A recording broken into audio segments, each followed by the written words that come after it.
और लखनऊ से खबर है, जहां प्रतीक यादव की मौत का मामला एनएचआरसी पहुंच चुका है। एक एनजीओ ने शिकायत दर्ज कराई है। संदिग्ध मौत को हत्या बताकर शिकायत दर्ज कराई गई। संदिग्ध मौत मामले में एनएचआरसी ने स्वतंत्र जांच की मांग की है।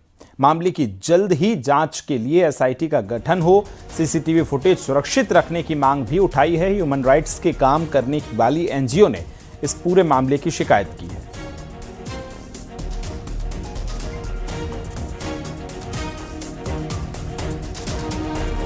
तो ये बड़ी खबर हम आपको बता रहे हैं। एक तरफ देखिए प्रतीक यादव का आज अंतिम संस्कार है, तो दूसरी तरफ एनजीओ की तरफ से ये मांग उठा दी गई है,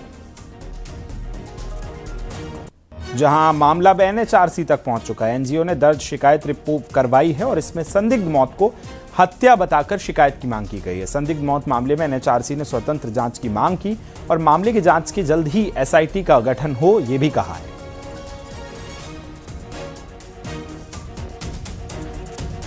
और सीधा चलेंगे, सहयोगी संकेत हमारे साथ जुड़ गए। संकेत, एक तरफ हम देख रहे हैं कि अंतिम संस्कार की तैयारियां चल रही हैं, दूसरी तरफ मामला गर्माता जा रहा है। पहले पोस्टमार्टम रिपोर्ट और उसके बाद एनएचआरसी तक मामला पहुंच रहा है, यानी एनजीओ की तरफ से शिकायत। इस शिकायत में पूरा क्या कुछ कहा गया है, संकेत जरा विस्तार से बताइए।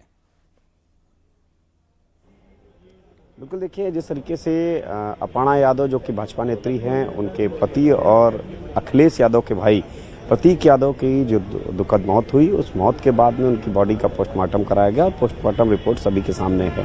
लेकिन आज हम भैंसाकुंड पर इस समय हैं, यहीं पर उनका अंतिम संस्कार होगा। ये एक तस्वीर भी हम दिखा देते हैं कि यही वो घाट है, यहाँ पर उनका अंतिम संस्कार होगा। और इस बीच में एक एनजीओ है, एनजीओ ने बाकायदा शिकायत की है और शिकायत में ये मांग की है कि एनएचआरसी से कि इस पूरे प्रकरण की जांच भी कराई जाए। एक इस निष्पक्ष जांच हो, स्वतंत्र एजेंसी से इस पूरे घटनाक्रम की जांच कराई जाए और बाकायदा बिंदुवार जांच कराई जाए। हालांकि इस पूरे मामले में अभी तक जो चाहे वो प्रतीक यादव के परिवार के लोग हैं, उन्होंने अभी तक कोई ऐसी शिकायत नहीं की है। पोस्टमार्टम रिपोर्ट सामने आ चुकी है। हालांकि पुलिस और अपनी जाँच कर ही रही है इस पूरे मामले में, पीएम हुआ है। और लेकिन एक एनजीओ ने, जो एक एनजीओ काम करती है, उस एनजीओ ने जरूर ये शिकायत एनएचआरसी से की है।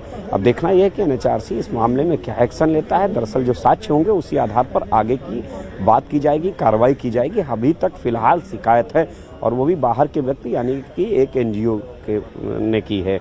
इसमें परिवार के लोगों ने अभी तक कोई इस तरीके की शिकायत नहीं की है, चाहे वो सपा मुखिया अखिलेश यादव या फिर अपर्णा यादव का परिवार हो।